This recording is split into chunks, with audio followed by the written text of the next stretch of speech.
Recently, when LEGO announced this new Harry Potter set called Privet Drive Aunt Marge's Visit, fans were both surprised and delighted to see this character included among the promotional images. Not just because this is a fun recreation of the famous scene, but because this minifigure is unlike anything we've ever seen before. In fact, due to its abnormal pieces, this minifigure doesn't feel like a minifigure at all. Although it does have minifigure hands, it also features odd feet and a printed brick for Marge's head. But most notably, this character makes use of this hemisphere piece, which was introduced in 2024 when it appeared in the Sun and Moon set to construct the Earth, as well as the Mars Crew Exploration Rover set. You can see that multiple of these pieces in white are attached at the top of the build. And, well, this got me thinking, what exactly is a minifigure nowadays? Over the last few years, LEGO has been experimenting with all kinds of wild designs, and the definition of a minifigure seems to be expanding with every passing year. So today, I figured that we should explore some of LEGO's weirdest and wildest minifigures that don't really feel like minifigures.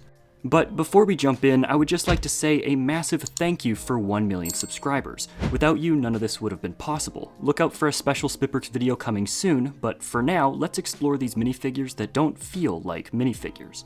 The Teenage Mutant Ninja Turtles are some of the most iconic heroes of the last 40 years, and for the most part, LEGO has done a pretty great job recreating them in plastic. While the Turtles themselves are quite legendary, they have an equally impressive array of villains to face off against, and LEGO has consistently knocked it out of the park with these guys. As one example, check out Leatherhead from the Turtle Sub Undersea Chase, released in 2014. At first, this guy might look like a big fig, but if you look a little closer, you'll notice that it's built using standard minifigure legs. While I absolutely love the way that this figure combines two different sizes, it does make him look like he's been skipping leg day. In a similar vein, 2013's Shellraiser Street Chase included this Dog Pound minifigure, which used the same trick of combining a large upper body mold with standard minifigure legs. The size of this one is a bit more consistent overall and really matches the character's other appearances. Now, for a theme making so many bold design choices with its minifigures, it's no surprise that there was at least one misstep.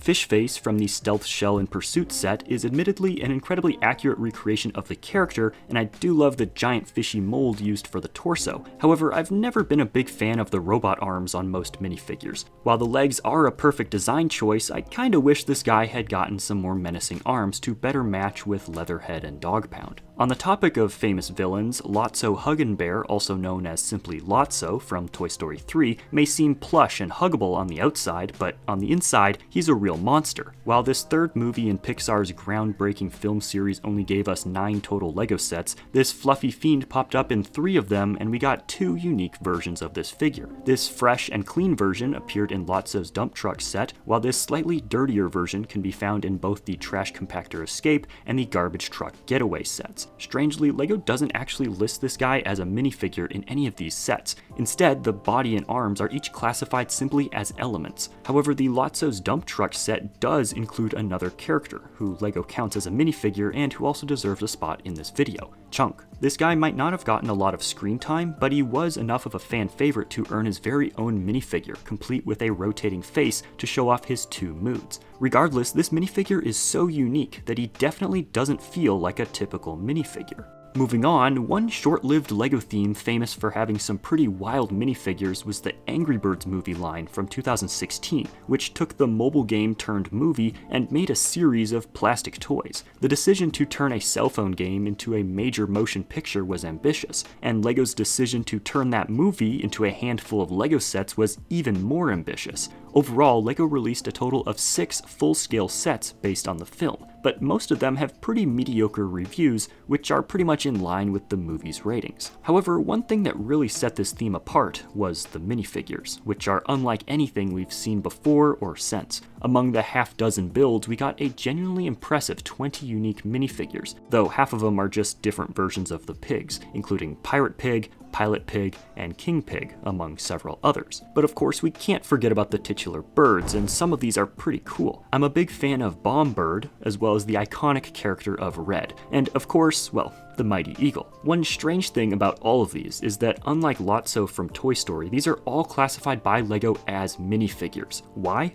Well, if I had to guess, I would have to say that LEGO just didn't want to release an entire line of sets that technically didn't include any minifigures. So with that classification in mind, these birds and pigs are some odd-looking minifigures, that's for sure. But yet these aren't even close to the weirdest versions of minifigures that LEGO has ever released. Hands down, one of the absolute weirdest minifigures ever released comes from a famous group of singers. While today the Beatles are mostly remembered for their unforgettable music in the 1960s, they actually made a couple of fairly successful movies and have even appeared in their own LEGO set. The Yellow Submarine set was released in 2016, referencing both the song and the 1968 animated film. This special set contained 553 parts and 5 unique minifigures. At first, that number might sound a bit odd. After all, the band was often referred to as the Fab Four. Well, a quick look at the product page shows us this piece of nightmare fuel named Dr. Jeremy Hillary Boob, who appeared in the Yellow Submarine film. The way that LEGO chose to portray this guy is extremely unsettling and a bit creepy. Now, you may be wondering, well, who exactly is this character? Well, without going into too much detail, all you need to know about Jeremy here is that he's loud, obnoxious, and not nearly as smart as he seems despite having his PhD. Either way, someone at LEGO clearly has a soft spot for this little guy and decided that the set just wouldn't be complete without him. This is perhaps one of the weirdest characters classified as a LEGO minifigure. But that's not all, because so far all of these minifigures have been from licensed properties. However, LEGO's original sets and themes are just as wild when it comes to minifigures. In fact, the same mold used for Jeremy here was not just unique to that set. In fact, the mold was originally created for something else. Just look at the holes on the side of his head.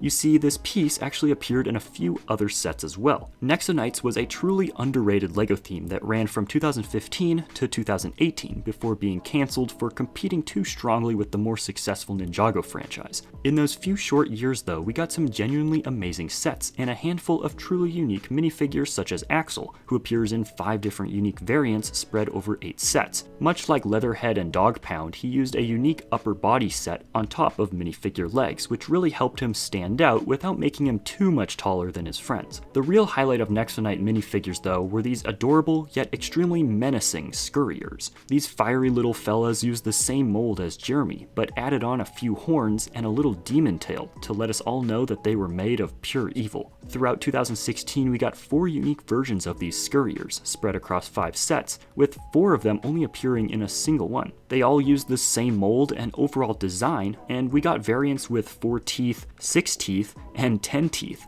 We also got this particularly unique one, the Black Lava version, which is one of my favorites. These are very unique creatures to say the least, but speaking of which, LEGO kinda loves to do this, especially for bad guys. Power Miners is easily one of LEGO's most beloved retired themes, and that's in part thanks to its incredible design of the rock monsters. While today the big figs get most of the love, it's important to spare a thought for the little guys, as they really cemented this theme's overall vibe. LEGO put out a total of 8 different colored versions of these, spread across 17 sets. These things came in 2 distinct waves, which were mostly identical except for inverted colors and minor differences on the face prints to differentiate between the rock and lava variants. These are some of the most beloved LEGO monsters ever released, and today they're worth about $5 a pop and closer to $10 in good condition. Despite their odd shape, these guys were classified as minifigures.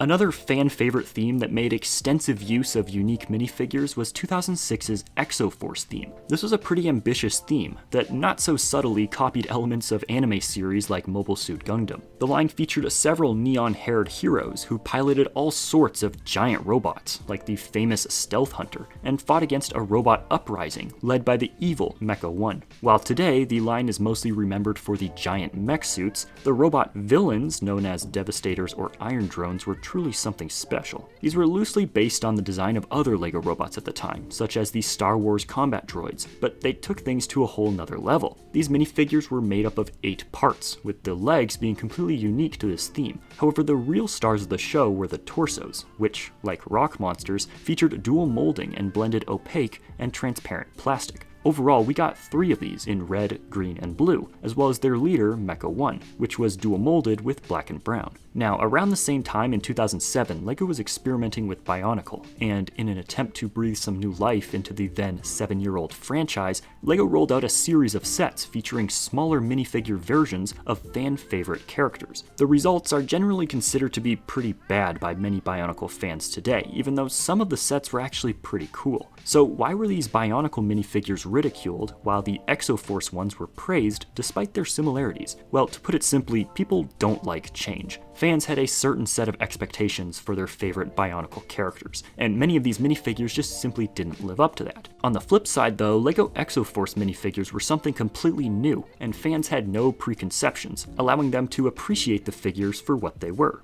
Creating minifigures of well-known characters can be a real challenge, and nowhere is this more noticeable than in Star Wars. As a franchise, Star Wars has some of the most iconic and recognizable characters in pop culture, and it took LEGO a bit of time to get the hang of recreating these larger-than-life figures in such small scale. Just look at the first version of General Grievous compared to this one that came out years later. The improvement is incredible, but there's one Star Wars character that some LEGO fans believe shouldn't even be classified as a minifigure. Just check out this terrible design for a minifigure from Star Wars Episode 1. Can you even recognize him? To find out who this is supposed to be, and to see even more hilarious minifigure design fails, watch this video by clicking on screen right now, and be sure to subscribe to my channel for more LEGO videos.